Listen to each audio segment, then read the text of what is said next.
Monsieur le Président, chers collègues, lorsque dans un pays, les ministres piétinent la loi et que cette dérive se sert de l'Assemblée nationale comme d'un mur de soutènement, il ne faut pas s'étonner que la République entière dérive dans l'anarchie et la barbarie.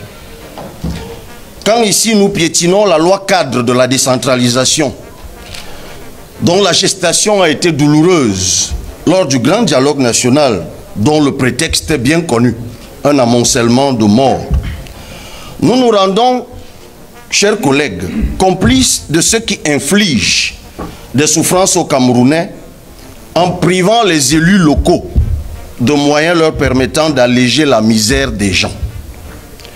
Lorsque nous consacrons ici l'impunité suite au piétinement de la loi qui demande un simple respect des délais de communication des textes budgétaires dans notre pays, foulant aux pieds l'autorité de la plus vieille institution constitutionnelle, la seule qui existe depuis 1946, il ne faut pas être surpris que les gendarmes dans la rue et les policiers veuillent faire de la purée avec les avocats du barreau du Cameroun en les piétinant comme des bêtes sauvages. Tiens, le 18 octobre 2024, un inspecteur de police détaché au parquet des tribunaux de Bafia a agressé sauvagement Maître Paul Assiene Aboyoyo, lui a arraché la moitié des dents et l'a plongé dans une incapacité de 70% selon le certificat médico-légal. Le 19 novembre 2024, c'est récent, Mohamedou Awalou, jeune transporteur sur le corridor Douala-Bangui, a été abattu d'une balle en pleine poitrine, sans sommation et à bout portant. Depuis le 27 novembre 2024, hier, le monde entier est transi d'effroi devant les images devenues virales d'une rare animalité. Un gendarme, sans le moindre scrupule, qui s'offre un spectacle public en piétinant avec furie le cou, je dis bien le cou, d'un avocat du barreau, sans défense, dans la rue, devant des passants groggy de frayeur. George Floyd a été assassiné comme ça aux États-Unis en 2020. Le scandale de l'artiste Longuet Longuet et les mises en garde du secrétaire d'État à la Défense n'y ont rien changé. Nous portons nos écharpes ce matin parce qu'au sortir de cette plénière, nous allons au CED pour lui exprimer le ras-le-bol du peuple.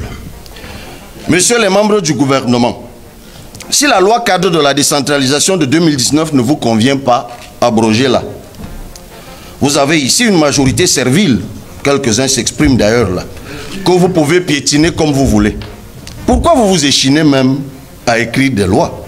Fermez une fois l'Assemblée nationale puisque tout vous est permis. À l'article C53, le projet de loi dispose que les tarifs par zone de la taxe foncière sur la propriété immobilière, la TFPI, seront fixés par un texte particulier. Il s'agit d'une violation flagrante des stipulations de l'article 26 de la Constitution que voici. Sont du domaine de la loi la création des impôts et taxes et la détermination de l'assiette, du taux et des modalités de recouvrement de ceux-ci. Mais évidemment, la Constitution représente quoi pour vous? Que du papier. Vous pouvez la piétiner comme vous voulez. À l'article C149, vous décidez enfin de régler définitivement vos comptes avec la dotation générale de la décentralisation. Vous tracez les contours des fonds répartissables. Les exclusions consacrées dans l'assiette de la DGD peuvent d'ailleurs, à nos yeux, trouver une justification technique acceptable. Par contre, ce qui retient notre attention, c'est l'exclusion des opérations d'ordre. Vous faites donc enfin un aveu qui devrait pourtant vous obliger à changer d'orientation budgétaire. L'opération d'ordre, pour rappel à ceux qui bavardent là, est une opération de trésorerie d'un comptable qui n'a pas encaissé de l'argent liquide, mais qui doit constater une recette sur la base de simples écritures. C'est le cas de ce qu'on appelle la retenue à la source des impôts. Dans la commande publique, l'État, au moment de payer les prestataires, retient les impôts à la source. Mais c'est une opération à somme nulle, puisque c'est le payeur qui prétend percevoir au moment de payer une partie de ce qu'il est censé payer. Pourtant, ce qui est judicieux, c'est de payer totalement les prestataires, afin que l'argent ainsi payé circule dans l'économie et génère une valeur ajoutée qui va payer l'impôt plus tard. La création de richesses ne peut découler que du versement total des prix des marchés publics aux mains des fournisseurs de l'État qui en retour se doivent en fin d'année de déclarer l'ensemble de leurs revenus intégrés au circuit économique pour générer les bénéfices imposables. C'est comme ça que le gouvernement lèvera les fonds devant renflouer la DGD. Or, la retenue à la source préempte le bénéfice en entravant la circulation monétaire ou le ruissellement. Mais en même temps, c'est l'État qui crée de nouveaux impôts et augmente des taxes qui pèsent sur les petites, les moyennes entreprises et les ménages. La conduite d'une politique fiscale expansionniste, monsieur le ministre, caractérisée par une inflation de taux d'imposition, de nouveaux tarifs et de la multiplicité des procédures, justifie en partie les remarques négatives du GECAM et des autres organismes syndicaux et de protection des consommateurs relativement au climat des affaires. Le croc en jambe que cette loi fait aux petites entreprises va renforcer cette opinion. La vérité, monsieur le ministre, c'est que cette loi sur la fiscalité locale n'est ni plus ni moins que du banditisme politique. Vous utilisez les communes et les régions comme des faire-valoir. Vous vous en servez comme prétexte pour créer de nouveaux impôts et pour augmenter d'autres taxes. Ça donne l'apparence de création de la nouvelle ressource, quelqu'un le disait tout à l'heure. Mais en réalité, ces ressources vont juste rentrer dans le circuit gabégique habituel et surtout asphyxier les petites entreprises et les ménages. Quand la taxe d'abattage d'une tête de bœuf passe de 1 000 francs à 2 500, celle d'une tête de porc passe de 400 à 1 500, celle d'une tête de mouton de 250 francs à 1 000 francs, celle d'un coq de 0 francs à 250. Je ne parle même pas de l'impôt du timbre communal qui passe de 200 francs à 500 francs. C'est quoi le but?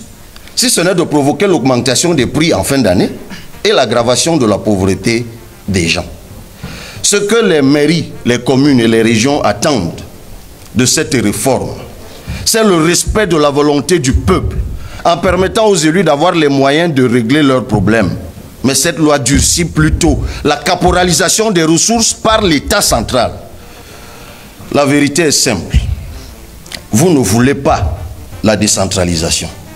La centralisation dont font l'objet tous les impôts communaux aux fins de péréquation n'est pas juste dès lors qu'elle n'apporte pas un réel privilège de distribution pour la commune d'origine de la recette. Je fais une petite illustration pour sortir.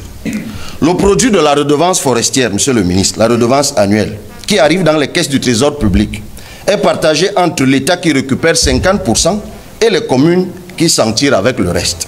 Mais en réalité, la quote-part de 50% affectée aux communes est répartie comme suit en vertu des dispositions de l'article 243 du Code général des impôts. 10% de 50% pour les services fiscaux de l'État au titre de l'appui au recouvrement.